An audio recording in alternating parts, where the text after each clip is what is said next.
오늘 중앙일보 칼럼에서 한동훈을 비판하며 사회성과 공감 능력 결여를 언급했었죠. 정말 딱 들어맞는 것 같네요.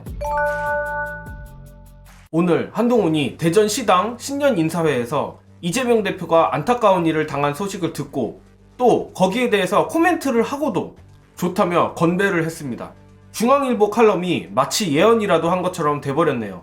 과거 대한민국 보수 정치인들은 지금보다 더 나았던 것도 아니지만 꼰대스러울진 몰라도 최소한의 품격과 인간에 대한 존중은 있었습니다. 상대당이라 해도 비보에 대해선 슬퍼하는 척이라도 분위기는 읽을 줄은 알았던 걸로 기억합니다. 피의자를 극한의 상황으로 몰고 가는 걸 수사기법이라며 자랑스러워하는 특수부 출신이니 한동훈과 사냥개에 점령당한 국민의힘은 과거의 보수 정치인들 같이 꼰대 연기조차 못하는 것 같습니다. 하다못해 저들은 로봇 감수성 같은 희한한 논리로도 민주진보를 까는데 만약 반대 상황이었다면 어떻게 됐겠습니까? 언론들은 한동훈의 이 같은 행동에 대해서도 아마 침묵할 것 같은데 마침 이재명 대표의 안타까운 사고로 여론이 어떻게 튈까 걱정이 되는지 극우들이 여론선동전에 총집결한 모습입니다. 자작극이라는 폐륜적 주장부터 헬기 사용에 대해 트집을 잡으며 특혜 의혹까지 퍼뜨리고 있는데 일단 관련한 영상 보시고 이어가겠습니다. 정당이라는 것을 사적 영역의 결사처럼 생각하는 한국 사회에 상당히 깊은 문제점이 있습니다. 이거 사실 이게 식민사관이에요.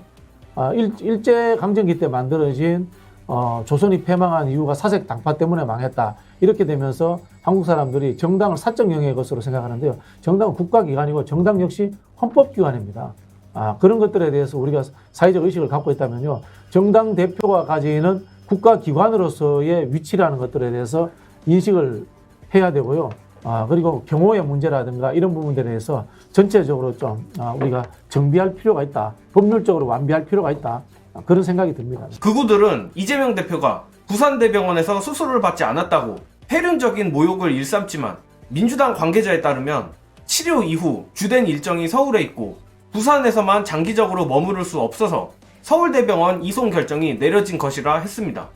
극우들은 기본적으로 정당과 국회의원이 헌법기관이고 야당 대표가 국가의전 서열 8위라는 걸 모르니까 저런 소리를 하는 거겠죠. 이건 반대로 국민의힘 당대표라 가정해도 마찬가지입니다. 사고를 당한 야당 대표 헬기에 드는 세금은 아깝지만 R&D 예산 삭감, 윤석열 해외 순방비 증액 같은 진짜 세금 낭비에는 모른 척하는 게 저들입니다. 생명경실을 이성적인 거라 여기는 자들이니 저런 폐륜적 선동을 하면 총선에 유리할 거라 생각하겠지만 현실은 그렇지 않을 겁니다.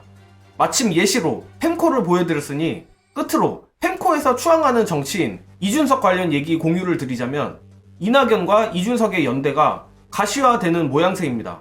관련한 영상 보시고 이어가겠습니다. 자꾸 무슨 제3지대니 뭐 좌우가 없는 대안이니 그런 쌉소리가 먹히는 총선이 아니기 때문에 네. 이번 총선에서 뭔가 좀 소기의 성과를 거두고 싶으면 이준석 전 대표가 이제 행보를 할 때 그거를 염두에 둬야 될 텐데 매우 걱정이 되는 이제 인사들이 많이 나오고 있다. 왜냐면 이낙연 전 대표가 이제 탈당하고 신당 세울 텐데 네. 이제 한간에 도는 풍문 중에 정의당 출신의 이제 박모 인사. 박모 이제 뭐 정치 평론 많이 하시는 정의당 출신의 박모 전 의원. 이낙연 전 대표와 이준석 전 대표 사이에 일종의 이제 가교 역할을 할 것이다. 다리를 놔줄 것이다. 라는 얘기가 뭐 파다합니다. 요즘 김한길이 윤석열한테 버림받았다는 소문이 있는데 소문을 감안해도 너무 조용합니다. 개인적으로 가능성은 적게 보지만 김한길이 이준석과 이낙연 연대에 슬쩍 끼려는 건 아닌지 의심됩니다. 금태섭 류호 정도 어떻게든 이준석과 붙어보려고 하는데 김한길이라고 못 붙을 건 없다고 생각합니다. 안타까운 일들이 벌어지는 가운데 총선의 시계는 흘러가고 있습니다.